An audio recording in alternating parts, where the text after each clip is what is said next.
বাংলাদেশ জামায়াত ইসলামী বোরহানউদ্দিন উপজেলা মহিলা শাখার উদ্যোগে মানববন্ধন আয়োজন করা হয়েছে বোরহানউদ্দিন থানার সামনে। আপনারা জানেন, ত্রয়োদশ জাতীয় সংসদ নির্বাচনকে কেন্দ্র করে বাংলাদেশ জামায়াত ইসলামী ভোলা ২ আসন, এই সংসদীয় আসনে মহিলাদের উপর, মা বোনদের উপর ব্যাপক ধরনের হামলা হচ্ছে বিএনপির সন্ত্রাসীদের দ্বারা, এবং মা বোনদের শীতলানি ইত্যাদি সহকারে অনেক খারাপ ভাষায় কথাবার্তা বলা হচ্ছে।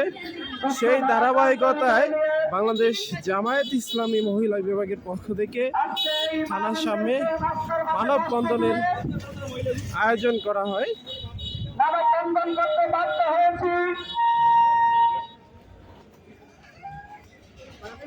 প্রতীক্ষার পরে,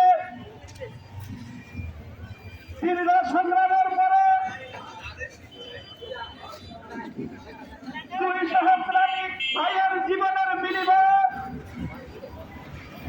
আমরা যেই চাষিবাদ মুক্ত দেশ করেছি, আজকে 2026 সালের নির্বাচনকে কেন্দ্র করে আমরা দেখতে পেলাম আসলে এই দেশ থেকে চাষিবাদ এখনো মুক্ত হয়নি।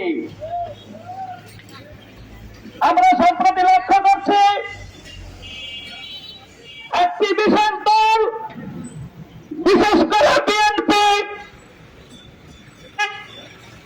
নির্বাচন উপলক্ষে আমাদের মা বোনরা যখন ওরকে যায়, গণসংযোগে যায়, দাওয়াতি কাজে যায়, তাদেরকে রাস্তাঘাটে হেনস্থায় তারা লিপ্ত হয়েছে।